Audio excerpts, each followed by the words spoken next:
The title of tonight's shiur is Shemittah today, Otzar, Yevul, and Heter, Mechira. Now these are terms that you may have heard thrown around, and we're not exactly sure what they mean. So our goal tonight is to figure out what they mean and how they apply to our observance of Shemittah in Eretz Yisrael today. Anyone who's planning a trip to Eretz Yisrael over the course of this year absolutely will hear these terms, and it certainly behooves you to know at least what they mean, and then you can decide, based on input from your rabbinic council, how you want to comport when you're in Eretz Yisrael. But these are three devices that we're going to be discussing tonight as to how it's possible to survive economically and nutritionally in Eretz Yisrael over the course of the Shemitah year. Okay, so obviously, during Shemitah, the easiest way to survive, to have food, is to be able to import produce from Chutz La'aretz. That would be the easiest thing to do. There would be no shilas involved in the produce because it's clearly grown outside of Eretz Yisrael. And this, of course, we have documented was done even in the times of Chazal. That even in the times of Chazal, there were the Gemara documents, and we learned about this a few weeks ago, that when the Jews came back in the times of Ezra and Nehemiah, and they retook many portions of Eretz Yisrael, they deliberately, even though they had the political power to do so, they deliberately did not annex certain portions of what was previously considered Eretz Yisrael, and they left those areas to be formally not declared kadosh, have kedushas ha'aretz.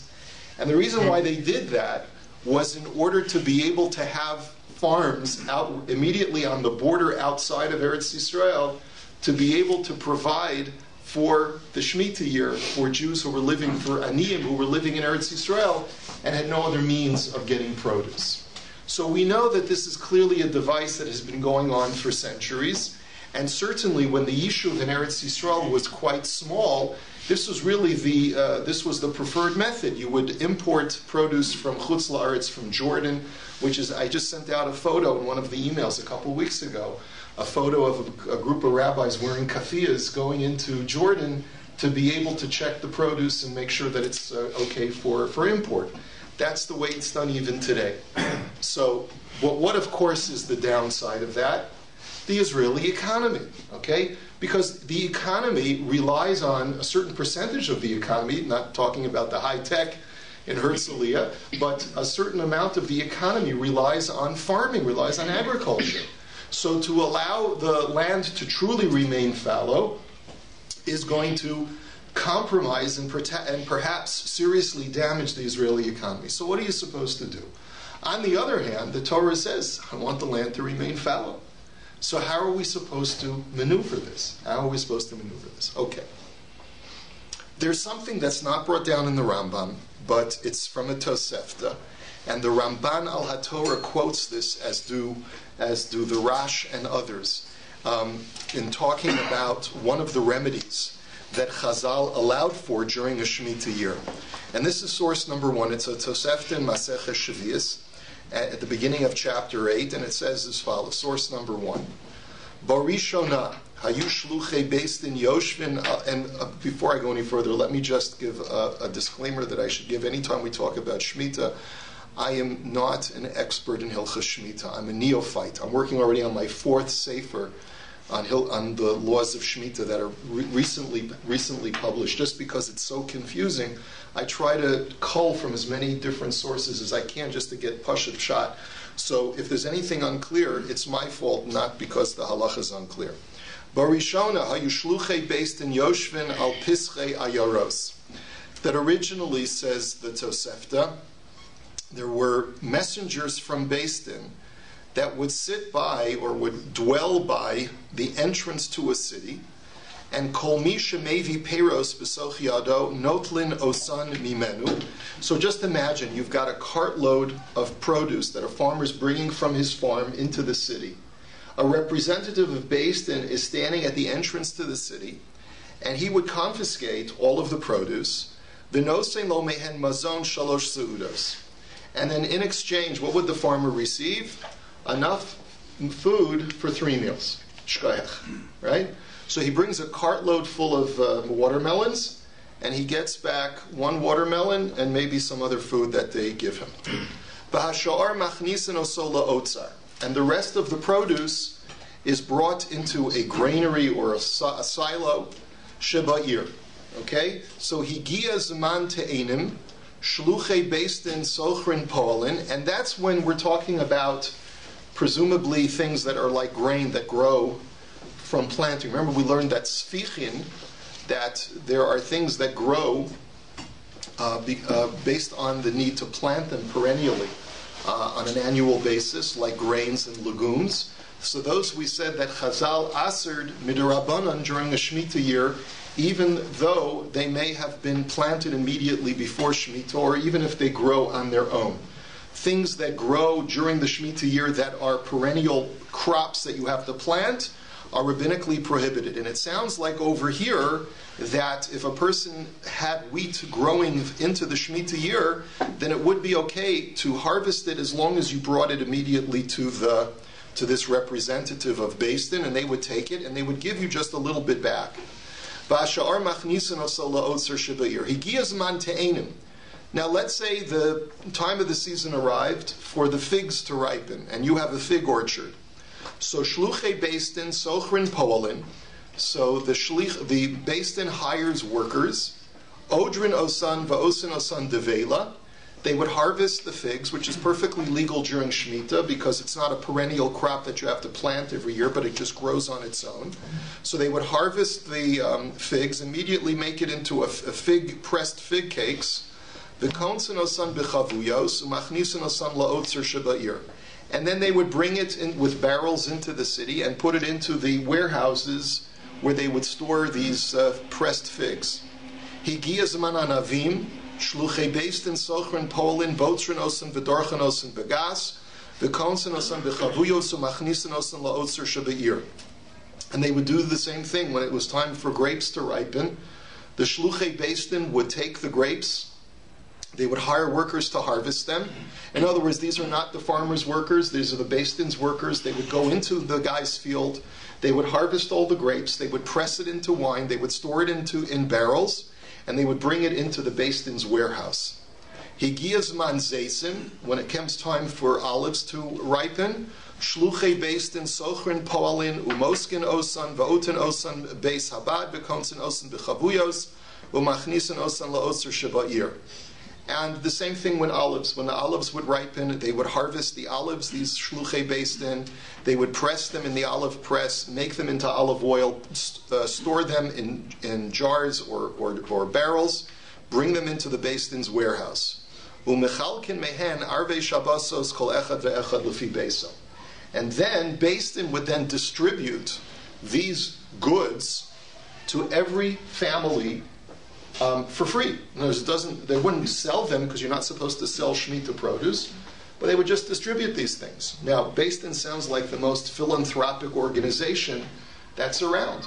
They're hiring workers, where they get the money, who knows, and they're distributing these items because it's Shemitah and everything is Heter. So that part we understand. So what's really going on over here? Let's try and understand the mechanism whereby this works and why this is relevant halacha l'maisa. So first of all, you're not allowed to pay the workers? We haven't seen anything about paying the workers. Well, it says they would hire the workers. Bais Din would hire the workers. It says that in the Tosefta, sochrin po'alin. They would hire workers. So the workers, you're allowed to. It's not their field. So they're allowed to be compensated for their work product. You're just not allowed to pay or trade in the Shemitah produce itself. Okay, so let's take a look at the Ramban. The Ramban, this is one of the very few instances where we resource halacha from a Ramban al HaTorah.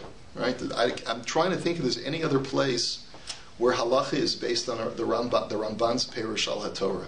Let me know if you come up with anything. Can you think of anything offhand? I can't think of anything offhand. Many hashkafic principles we get from the Ramban al HaTorah, but very few halachic issues. So this is one of the few in Hilchas Shemitah. And it says that the Ramban quotes this Tosefta in Parshas Bahar, and then he says as follows. He says, Ve'asu lahem takanot midivrehem, that the rabbis made certain provisions to help ameliorate the Shemitah year. Barishona how you based in Osin Otzar b'chol ir va'ir, that originally this is what the Basin did. They made warehouses in every city. Mitechilas yitzias haperos hayunolin osan miyad mivi'enu machnisan osam la'otzar. That from the very beginning of the ripening of the produce, they would confiscate them from the farmers, and then they would place them in the warehouse. Uchishiyavos lakitas kol oso hamin. And when it was time for the harvest of that particular item, kagon shabaz man shel kayetz ve'es habotzir higia. And then, in other words, this was first done for farmers who were bringing it voluntarily on their own to the city.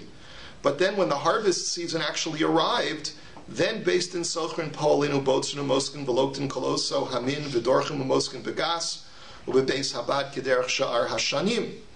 Then Basin would actually send out workers, they would hire the workers, they would harvest all of the items, they would manufacture them into the finished product, and Vinosin la'otzar shalahen, and they would put them in their own warehouses. Now, normally we also know that one of the halachas of Shemitah is that you're not allowed to store Shemitah produce longer than its availability out in the field. And yet this is precisely what the Bais Din was doing. And so obviously you have to argue that the Bais Din reserves special privilege because of the fact that it's still considered ownerless, because Bais Din is not a singular entity that is taking possession of these items. Rather, Bais Din is taking possession of these items specifically for the sake of all of Klal Yisrael. And as such, it's still considered to be in a hefker state. So that's the reason why it's okay for Bais Din to continue storing these items. Ve'elu hateros hamechunasim la'osar Bais Din ein tzrichin biur acher shekvar mevu'arin heim min habayis. It's exactly what the Ramban says, that this produce does not need to be laid out, removed from the house, because it's already, by virtue of the fact that it's deposited in the Bais Din's warehouses, means that it's no longer in any person's individual home. Now the Ramban is l'shita so. We saw a couple of weeks ago that there's a machlokus between the Ramban and the Rambam as far as what the mitzvah of bi'ur is. The Rambam says that bi'ur means that when the produce is no longer out in the field, it's no longer growing, you have to actually destroy it by burning it. You have to actually flush it down the toilet or do something with it to physically destroy it. But the Ramban says that doesn't make any sense. Bi'ur simply means you have to remove it from your home and leave it on the doorstep for the poor. And the Ramban is saying that this is exactly what this accommodation of Otzar Bais Din is. When Bais Din takes possession of the produce, they have essentially removed it from any individual's ownership in an individual's home, and that in itself accomplishes the mitzvah of bi'ur, and that's why it can stay in the Bais Din's warehouses for even longer than it normally would be allowed to remain in anyone's particular home. It's considered to be hefker while it's in the warehouse. Ve'echad aniyim, ve'echad ashirim, mutarim la'achar habir lekabel mehen miyad Bais Din la'ochlan. And therefore, anyone can come to the Bais Din warehouse and say, I'm hungry, I'd like some wine, I'd like some olive oil, please, and Bais Din would ration it out to people according to the needs of the community. V'chol zu hatakana v'hatar shel Bais Din mipnei chishad shelo yavou la'akvam o la'asot mehem schora. This is a crucial line. Why did Bais Din make this accommodation? They did it because this was to prevent the temptation that a farmer would have to hoard his produce and not make it hefker. Because, of course, when you're a farmer and you've got very valuable hundreds perhaps of thousands of dollars of produce growing on your farm, and you're expected to make it hefker and just let anyone come onto your field, and then when the time of biur comes, you're supposed to just eliminate it, as how can you expect a person to just watch thousands of dollars dissipate in front of his eyes? So Bais Din made this accommodation to remove the Yetzer Hara from a farmer. And they basically said, look, we're going to take this off your hands, so you're not going to have the temptation of hoarding it, not making it hefker, and keeping it after the Zman of biur, or selling it. Ucheshein Otzar Bais Din, v'lo Bais Din, v'haperos biyat hamilaket osam min hahefker. But when there is no Otzar Bais Din accommodation, let's say you're living in Eretz Yisrael at the time the Ramban was, when he wrote this Torah commentary, when it was big, you couldn't find the minyan in Yerushalayim, so then, there is no Otzar Bais Din accommodation. And then he says, then you really are stuck during a Shemitah year, And you have to make sure that any produce that grows during Shemitah, taka remains hefker. Hu tzarich levara min habayit bishat habiur. When a time when it's no longer seasonal, this fruit, you have to make sure that it's no longer in your house. Umafkiram al petach beito va'ochlin va'holchin la'olam. You leave it outside your house and let it just stay there until either someone takes it or it just rots. V'zuhi sheviyet she'oseret b'mina b'mashu l'bir kamo shemuskar b'masechet nedarim mipnei sheyesh la heter b'biur mi beito. And that's why their Chazal say that even if a small amount of peros sheviyas get mixed in with other produce, it renders it all aser because of this principle of it's a davar sheyesh lo matirin. If you learned about Hilchas Bittul, you know all about this idea. But that's not the main thing. Okay, that's the mechanism of Otzar Bais then as it exists already from the times of Chazal. Now, how is it applied nowadays? So nowadays, and I even remember this as a yeshiva bacher when I was in Eretz Yisrael during a Shemitah year back in the 80s. I'm trying to remember what year it was. It was some Shemitah year. I think it was maybe 82 or 83. I don't remember which one was the Shemitah year.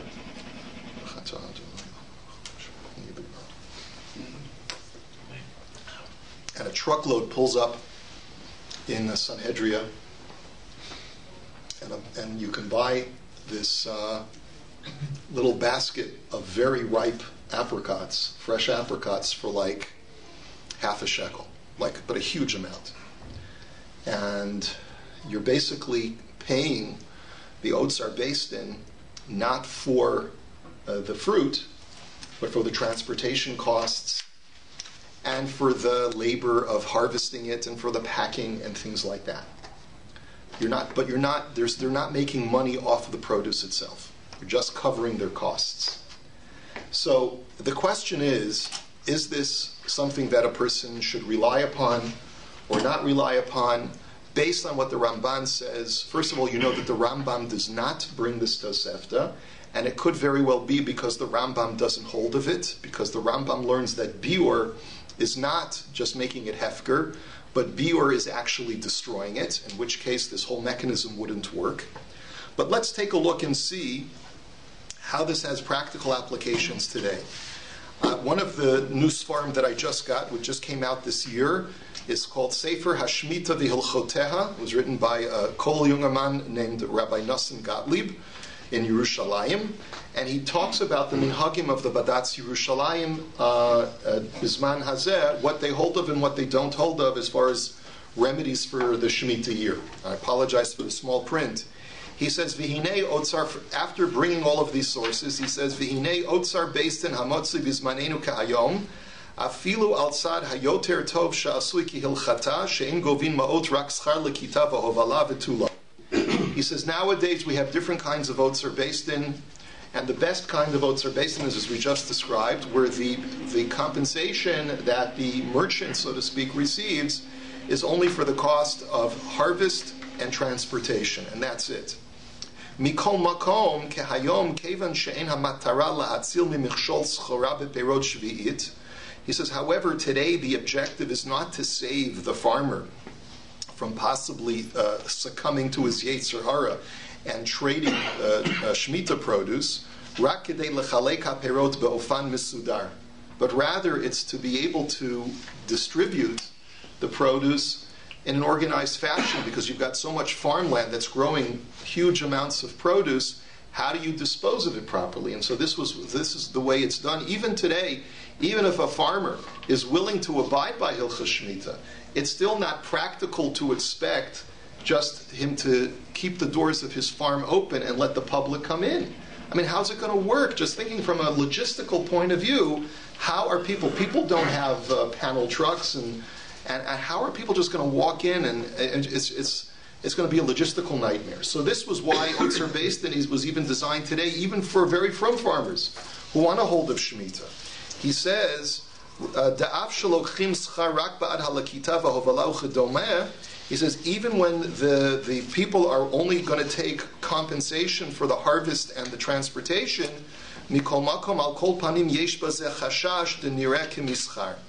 but it still looks like you're selling, because if you're putting it up in the makolet Even though you say it's Otzar Beistin and it's at a discount, it still looks like it's you're trading in Perush Shvius.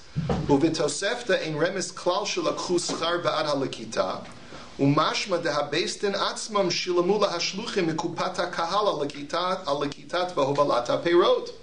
It doesn't seem that the consumer in the Tosefta paid for the cost of harvest and transportation, but rather the Beistin itself had a community chest that they had accumulated, and you paid the Beistin, you gave money as a donation to the Beistin, and the Beistin paid the workers. Today, that's not the system that we have. Today, it's the consumer, the end user, who pays the shekel or the half a shekel for the basket of strawberries in order to be able to consume them. So it's a different system today, and he says that's what problem number one is. Va'afilu im nomar she'al pi ha'tosefta mutar af kishelochin schar be'es mechiras haperos al schiras hapoyalim.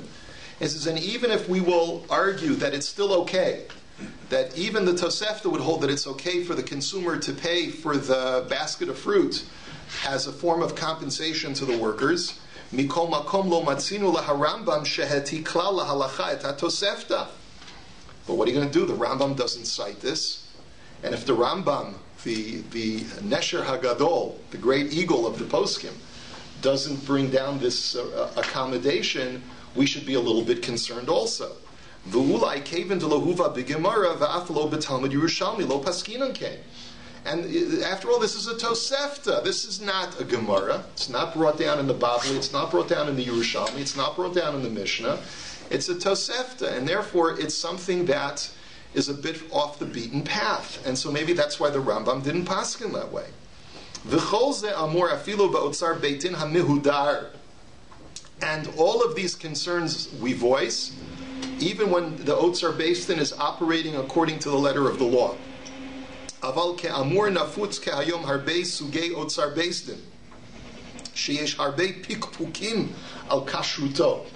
But today, he says, there are many different iterations of Otzar Beistin where there's basis to express concern and hesitation over its kashrus. V'hainu she'en lochin schar rak lekita v'hovala ela lochin nami schar al kol avodot hamutarot she'osin b'sadezu b'shnat hashmita. What is he saying? What is he saying? Someone want to tell me what he's saying? They're not just getting paid for the straight transaction. They're not just getting paid for the harvest and the transportation. They're getting paid for other stuff as well. Stuff that admittedly is permitted to do during Shemitah. As we've learned, you're allowed to water and irrigate a field under certain conditions. He says, Kegon, hashkaya, v'harisus v'chulei. I'm not sure what risus is. It's some kind of cultivation. Pesticides. Thank you. But so that also, of course, takes manpower, man hours. And so the Otzar Beistin is paying them for that as well. Uchavar tzavchu al zeh de'echutar legabot min hatzibor kesef ba'avur divarim she'ikar matarat asiyatan hu la'ashbiach hasadeh la'atzmo l'shanim haba'ot v'lo l'tzorach hatzibor. And some people have been critical of this because they've argued, how can you collect money from the tzibor for Otzar Beistin when much of those funds that you're collecting for Otzar Beistin are not even going for the actual produce itself, but are going for the future cultivation of that field that'll be helpful to the field, not just for this year's produce, but for next year's as well, such as the pesticides. Okay? V'chutz mizeh, and he says, I'll tell you something else. He says, Yesh harbei Otzar Beistin shebal hasadeh mosero solo Beistin behabeistin shomrim hasadeh shelo yikansu bazarim v'rakem loktim mochrim haperot. He says there are certain people who set up shop as the Otzar Beistin of a particular town, and what they do is they are overzealous, and so what they do is they don't make the field actually hefker, but they bar anyone else from going into that farmer's field except the representatives from Otzar Beistin, the workers that the Beistin hires. And you're not allowed to do that during Shemitah. The whole purpose of Otzar Beistin is to allow the consumer to have access to the hefker peiros. But how can you monopolize the access if the whole idea is to make it hefker to everybody? So there are certain batei din in different cities in Eretz Yisrael. He doesn't identify what's what. And he says that they're doing this, and that's not right. And the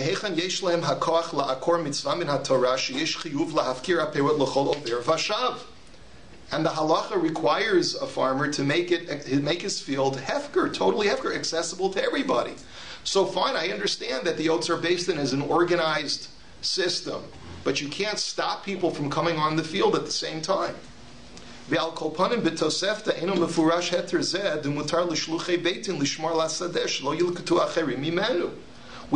such a heter in the Tosefta.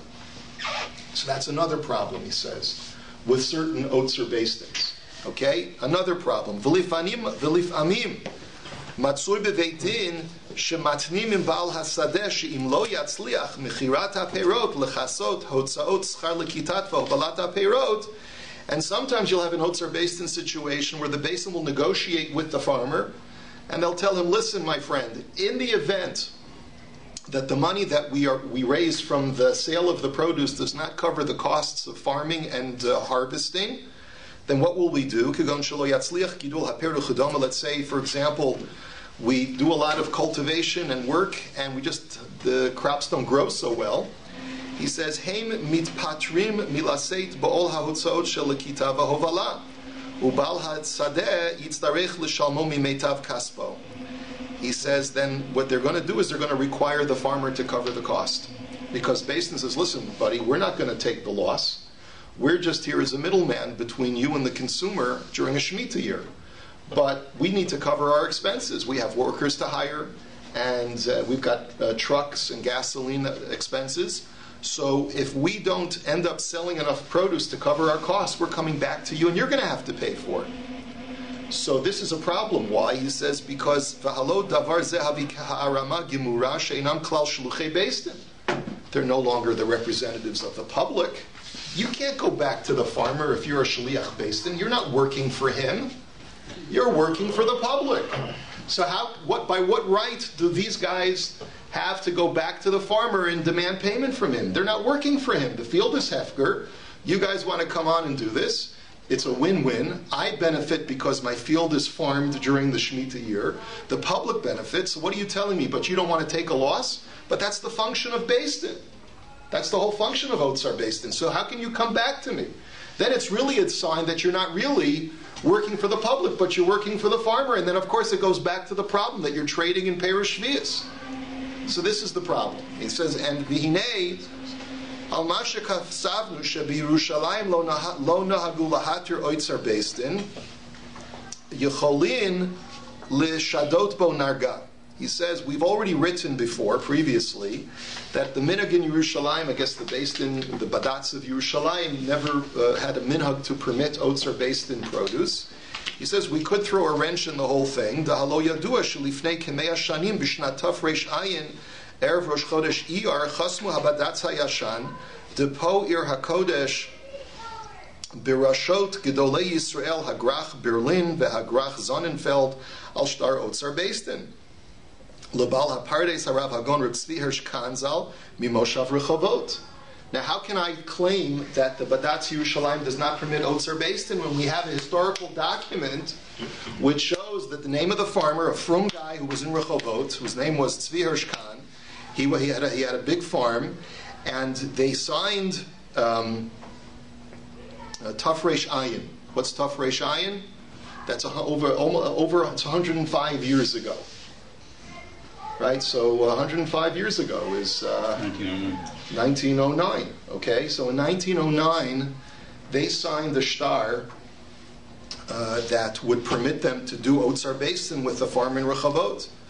Ach yesh ladat Otzar Basin ze lo haya lo hemshech bishmitot habaot v'im kein ulai achar kach ra'u sheyachol lahavi kilkulim o stam hitchartu v'lachen lo himshichu badavar zeh.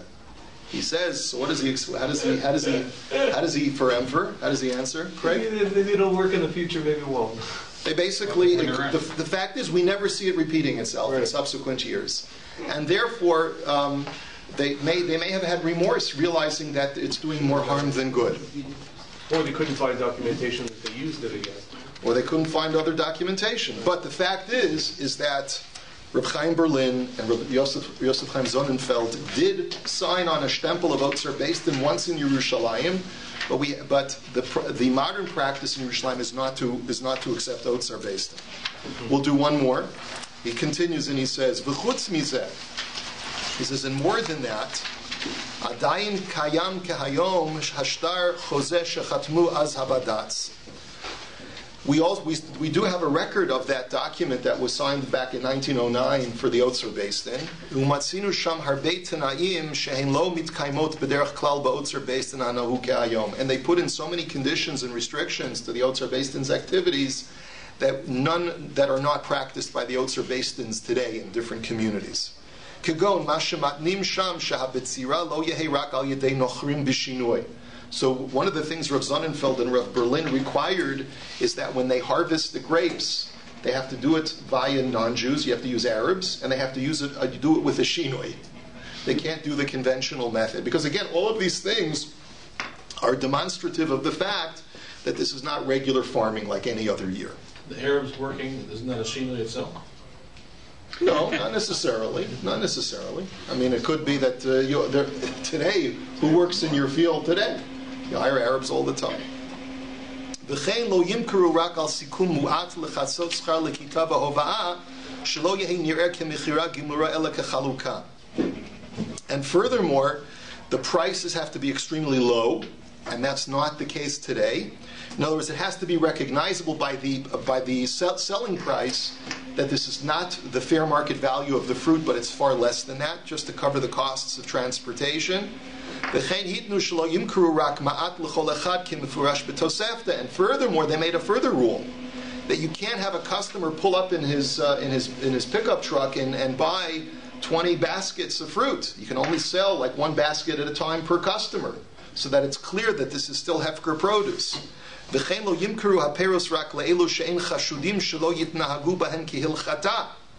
furthermore, they made another restriction that you can only sell the produce to Yirei Shamayim who are going to treat the produce properly. Like we learned, I'm not sure if we learned all of the details before, but there are certain things that you have to treat the produce with Kedusha Shvius, like dealing with the orange peels and other, the discards from the produce, like the potato peels and things like that. You have to be very careful to let them rot before you just discard them. Okay, and we also know that they were very makbid not to sell it by weight or by count, but just like a basket, right? So all of these things, all of those restrictions that in 1909 they placed in that one time that we have this documentation they did in Yerushalayim, we don't find is going on today, and that would also explain why nowadays the Badatz Yerushalayim does not rely on Otzar Beis Din. V'lachei nohagin po ir hakodesh limnoa milihishtamesh beheter Otzar Beis Din mipnei hapikpukim ve'hamichsholot sheyicholim lahagia mizeh. And that's the reason why today we don't do it, because of all of the doubts and the potential problems that could arise from it. V'chein mesupar shehagon av Beis Din hagon hakadosh misat merzia hitnaged nimratzot al davar haheter shel Otzar Beis Din shenitpashet be'Eretz Yisrael. The Satmar Rebbe, of course, as we saw a few weeks ago, a tshuva from the Satmar Rav about whether Shemitah Bizman Hazeh is Deoraisa or Derabanan, and he was very insistent that it's Deoraisa. And was tzoek kekruchia. I mean, he was really very vociferous about his opposition to the way that Shemitah is done in Eretz Yisrael. V'rak legabei etrogim she'ein manos melimkor al yedei Otzar Beis Din. He says the only heter that the Badatz Yerushalayim is going to allow for is the sale of esrogim that grow in Eretz Yisrael, because there ein breira. This is going to be relevant next Sukkot, where we're going to be getting esrogim from Eretz Yisrael. And this is clearly going to be Otzar Beis Din. Now, I challenge anyone to demand that the price of esrogim should be much lower this coming Sukkot than they are any other of the 6 years prior. They give them for free, but you have to pay more for your lulav. Oh, is that how it works? Yeah, it does seem Yeah. Oh, is that what happened? I don't even remember. Usually it's the opposite, right? You pay for the esrog and the lulav comes free. Right, but during the Shemitah year, they just flip it around. But isn't there a problem with taking outside of Eretz Yisrael? Yes, there is. And so I don't remember exactly what the, we'll have to learn about that when we get closer to next Sukkot, what the heter is to export Shemitah produce, because we learned that halacha also. We learned that in the Rambam a couple weeks ago. So how do we get around that? I don't know offhand. The problem is that they charge you for the lulav based on the quality of the esrog. Right, that's the problem. You're absolutely right. That's true. Okay, so they'll have to look at the quality of the lulav from now on. The quality of the mic. Okay, so he says, but even when you rely on Otzar Basin for the sale of esrogim, shetzrichim lahashgiach aleim shelo yitkalkelu v'yehi ru'uyin libracha, hinhigu mipnei tzorach hamitzvah la'asos Otzar Basin. He says today, because you need an organized and very structured way of harvesting the esrogim so that they don't become damaged and that they're cultivated properly so that they'll be kosher esrogim without the bletelach and all of these other problems. So that's why we have to be samech on Otzar Basin for our esrogim. But provided, of course, that it's a legitimate Otzar Basin system, you have to make sure that it's done the right way.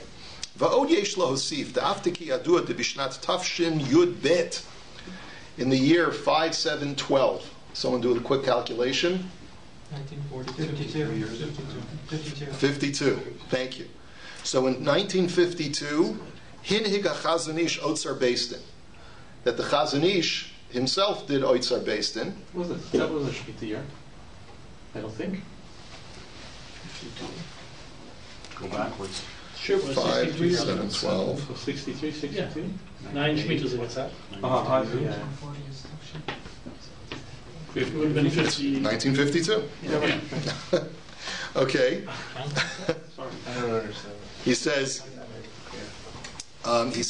the Chazon Ish also relied on Otzar Basin, and therefore there are many people who rely on the psak of the Chazon Ish. Remember, we learned a few weeks ago that the Chazon Ish held that Shemittah B'zman Hazeh is derabbanan. So there are many kulas that you can rely on if you hold that Shemittah B'zman Hazeh is derabbanan. But he says, nevertheless, yadua shahita az sha'at hadechak gadol. וمטעם זה שמח עצמו להקל אז בהרבה קולות מה שלא עשו בשאר השמיטות. But it was a dire situation. Look, 1952, 4 years after the state, 3.5 years after the state is founded, and we're at constant war, and we don't have anything to eat. So that's certainly a time when you should be somech on certain kulas, including Otzar Basin. And he also adds the last line, which I didn't, because on the next page, is and also the Chazon Ish didn't codify it in his Sefer Chazon Ish. So, based on all of these, obviously you see the orientation of the author of this particular Sefer. He feels it's very important to be machmir whenever possible and not rely on the kulas of Otzar Basin. And that has been the minhag of the Badatz Yerushalayim until this day, with the exception of 1909 and 1952. Okay. So that's Otzar Basin in a nutshell. Now, again, I am speaking as a foreigner who's thousands of miles away from what's going on the ground in Eretz Yisrael, and I don't know how this translates into what the poskim say, and when we get there, we'll find out. In other words, I hope to do some more research in advance of our trip to Eretz Yisrael, but this is the background information. We already understand that this is controversial, and just like hashkachas vary from city to city in Eretz Yisrael, and just because something's under the rabbanut doesn't mean that it's automatically up to the standards that we would expect from the OU, let's say, and it varies from city to city, that the rabbanut of Yerushalayim is different from the rabbanut of Tel Aviv, which is different from the rabbanut of Rehovot. So too, you can have different Otzar Basins from city to city. Some are very machmir in the way that they limit what they charge for and how they allow access to the field of the farmer, and some are very liberal to the point where it raises some serious concerns. Okay. Does all this apply to only produce that is actually grown from the ground? I'm asking, for instance, what about hydroponics? This is what Yeah, so I missed the last year, so hydroponics, we said, is not a problem of Shemitah. That was one of the big, that plays one of the big advantages in Gush Katif. When Gush Katif was around, so that was one of the big produce providers in Eretz Yisrael because they were growing things hydroponically. right. And I think there still is. It's also part of Eretz Yisrael too. Some people hold that it's not part of it. Some people hold it's Shmita doesn't apply to it's it. Philistine territory. Yeah. It's interesting that whoever this author is refers to Otzar Beistin as being a kula. The whole Otzar Beistin was resurrected was because they didn't want to rely on the Yevul chri or the Heter Mechira, which are felt to be a far greater kulas in the halacha. Correct. So it's like Yevul chri is not a greater heter than Otzar Beistin. Whether it's Mechira, I mean, The Heter Mechira is a greater kula, but Yevul chri, as we'll see, the Bais Yosef Paskin that we'll see. That's where our next topic. We're going to talk about Yevul chri now. But it's not. I don't think that you could say that Otzar Beistin is more machmir than Yevul chri. It's a different mechanism. But Otzar Beistin is saying that even when the field is owned by the Jew, there's a way to access his produce and sort of streamline the process of bringing hefker produce to the consumer. That's what Otzar Beistin does. but in the Gemara already you see that machlokas whether a field owned by a goy is still subject to. Okay, we'll see. We'll see in just a minute. Craig? Is it just me, or just the kula being for a trogium is so bizarre versus regular food? Yeah. I mean, to me, that just seems so reversed. And He that says, you would think for food they would be Otzar Beitin, where a trogium they would be more Mako. I guess maybe he feels that there's no other choice. There's no other choice because the majority of esrogim are grown inside of Eretz Yisrael. Perhaps there aren't enough esrog orchards in Chutz La'aretz. Whereas when it comes to regular produce, you don't have to. They don't check a tangerine under a microscope to make sure it's kosher. So there's much more access to produce outside of Eretz Yisrael, and you don't have to rely on Otzar Beistin. So maybe that's his rationale. Esrogim are harder to come by, and that's why when we have esrog orchards in Eretz Yisrael, we really don't have that much of a choice other than to get them. I do believe, going back to Larry's question, and again, I have to go back to, I don't remember what my memory tells me, but I seem to recall that a lot of people during the last Shemittah cycle would only buy esrogim from Chutz La'aretz, and so we have to go back and we'll have to see. Again, I don't remember, and we're going to do some research between now and Sukkot, I promise. Yes. Rabbi, today, farming is a very sophisticated industry, from harvesting, packaging, wholesaling, distributing. Does the Otzar Beistin in fact take it over, or do they simply take it over title on paper and allow the farmer and his staff to do the whole thing? I think that's what the author is alluding to, although he doesn't say it in that sophisticated way. But essentially, everything is factory farming nowadays. Everything is sophisticated industrial grade. And so you can't Beistin can't hire a bunch of yeshiva bachrim to go into the field and harvest it. They're going to have to rely on farming experts, agricultural experts. And so the question, of course, then becomes, how far is it different from a regular harvest? In other words, how is it really different, and what is the compensation due to the workers? So that, of course, becomes the issue. And as we become more and more industrialized in the way that we harvest our agriculture, it becomes more and more difficult to really utilize this kind of mechanism. Okay, that's Otzar Beistin. Let's go now to Yevul chri, which Laser was referencing, and let's see what the source is. There are two places where the Rambam talks about a Gentile owning real estate in Eretz Yisrael and how it affects the agricultural produce. So let's take a look. One is in Hilchos Trumos and one is in Hilchos Shemittah. And in Hilchos Trumos, the Rambam says, Akum shekona karka be'eretz Yisrael, lo hifki uha min hamitzvot, this is source number 4, ela harehi b'kedushasa. That if a Gentile buys real estate in Eretz Yisrael, he has not removed its intrinsic kedusha, and therefore all of the mitzvahs that would apply to that piece of karka, by virtue of the fact that it's within the borders of Eretz Yisrael, still apply. Now you understand that for the Rambam, there's a good argument to say that if a Gentile acquires land, he removes the kedusha, because The sanctity of Eretz Yisrael is dependent upon the act of sanctification of the Jewish nation. That's why he said that when the Jews were exiled from their land by the Babylonians, the Kedusha of Eretz Yisrael left, and then we went back to build the second temple. We had to re-sanctify the land. And that Kedusha remains on permanently, according to the Rambam, at least in certain parts of Eretz Yisrael. So, what if a Gentile takes over a certain piece of real estate? We don't have to talk about whether it's mutter to sell, not to sell. We're just talking, he owns a piece of real estate. Does the Arab's land have intrinsic Kedusha? So the Rambam says it still has the Kedusha Eretz Yisrael. Lefichach, and therefore, Im chazar Yisrael ulekacham imenu eina kikibush yachid. And therefore, if a Jew would purchase that property from the Gentile, it's considered as if it never left the possession of the nation of Israel, and it still has its Kedusha. It's not like an individual Jew just took it over, and therefore would not have Kedusha Eretz Yisrael, but rather elamafrish truos umaisros umevi bikurim ve'hakol min haTorah ki'ilu lo nimkara la'akum me'olam. And therefore it retains its original Kedusha as if it had never been owned by a Gentile at all. Okay? And you wouldn't be able to buy that fruit. Well, we haven't talked about Shemitah yet. He's talking about in a non-Shemitah year. You could buy the fruit in a non-Shemitah year, you just have to take Trumas and Maasros, like any produce that you buy in Eretz Yisrael during a non-Shemitah year.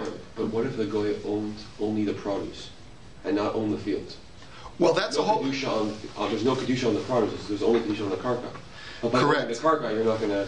Correct. Well, some people argue that that's exactly what the Rambam means. That what the Rambam means to say is that a goy cannot have a kinyan on the karka; it can only have a kinyan on the peiros, and therefore all you're buying from him is the kinyan peiros, but the karka always remained in the possession of the nation of Israel. So that's an interesting point, Yecheskel, and I'm not sure exactly if everyone understands the Rambam that way. But let's go on to the next shtickle of the Rambam, and this is in Hilchos Shemitah. He says, Akum shekana karka be'eretz Yisrael. If a Gentile purchases karka in Eretz Yisrael, v'zara b'shvius, and then he plants it during Shemitah year, so peiroseha mutarin. The produce is permitted, and meaning that there's no restriction of kedusha shvius on the produce. Shelo gazru ala sfichin ela b'pnei ovrei avera. Now, what restriction is the Rambam referring to? We know that there's a restriction on sfichim mid'Rabbanan, which we opened up the shiur with tonight, which is that any crop that is planted on an annual basis, even though it grows on its own during Shemitah year, cannot be harvested and used during the Shemitah year, lest people think that you planted it during the Shemitah year. However, that's only when the land belonged to a Jew. If the land belongs to a goy and the goy plants it, then there's no problem for a Jew to benefit from that produce and to use it for himself. V'ha'akum einon mitzuven ala shvius kedei shenigzor aleim, because after all, this was a gezerah that the rabbis made to prevent people from planting. But what are we worried about? If we buy his produce, we're going to worry that he'll go ahead and plant. So let him plant. He's allowed to plant on Shemitah. There's nothing wrong. So therefore, there's no Isser Sfichin for a Gentile's property, and therefore you can benefit from the Gentile's produce during a Shemitah year. So let's at least understand, there's a big controversy as how to understand the Rambam, but we'll follow it according to the Kesef Mishnah, which is whom? So Rav Yosef Karo, who's writing the Kesef Mishnah commentary in the Rambam, states as follows. First he quotes from a Sefer Kaftor Vaferach, and as I said, we're not going to have a chance to finish all of our sources tonight. We'll have to pick it up in part 2. He says, Uma shekosav bal kaftor vaferach lo nifka oso isur bikinyano mitam she'en kinyan la'akum be'eretz Yisrael lahafkia midei ma'aser ushavius.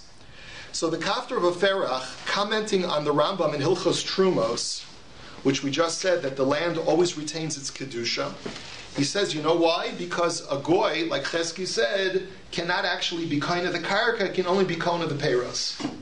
Right? So, and therefore it doesn't remove the kedusha, and therefore it still has the obligation for tithing, and it still has the kedusha of Shemitah. Ishtamitze, Mashikosav Rabbeinu beperak Aleph Mehilchos Trumos. Shema sha'amru ein kinyan la'akum ba'aretz lahafkia min hamitzvos.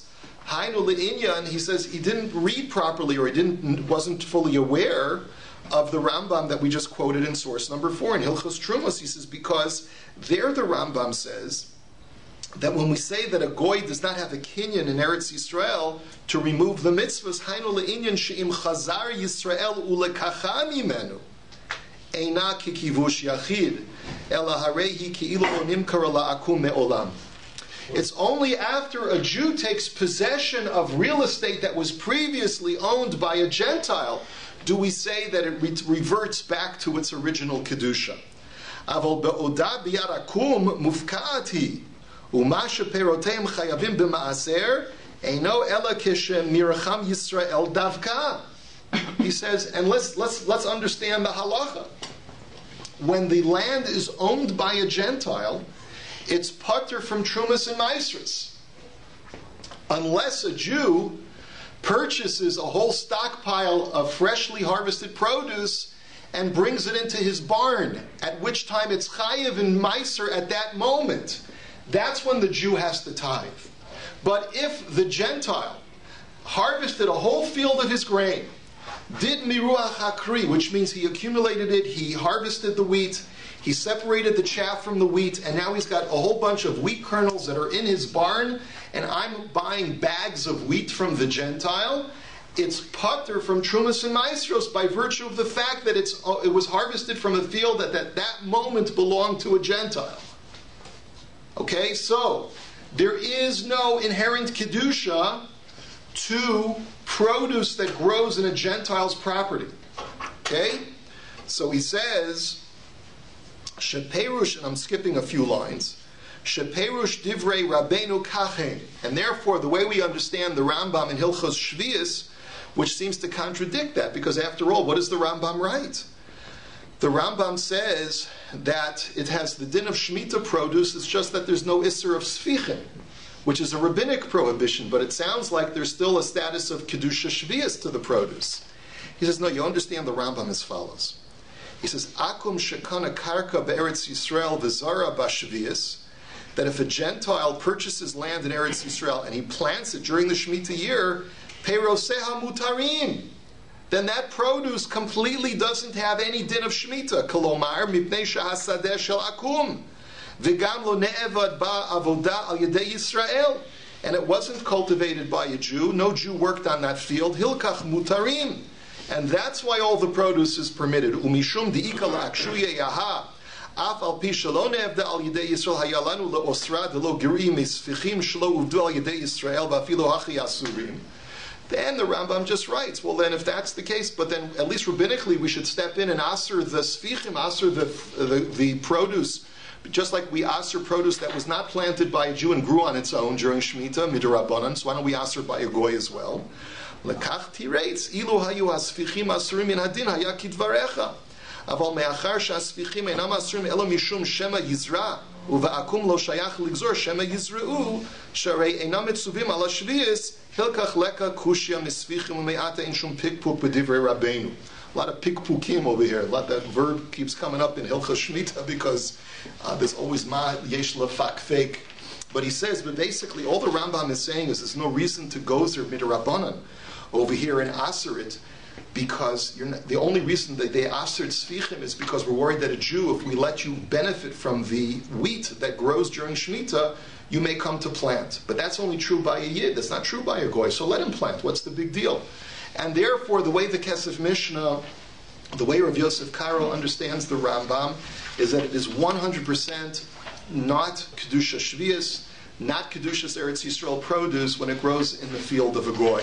V'imkein afal pisha ha'akum ovda b'shvius peroseh mutarim, and therefore, bottom line, according to the Rambam, any produce that grows in the field of a Goy in Eretz Yisrael during Shemitah does not have any of the limitations of Kedusha Shvius.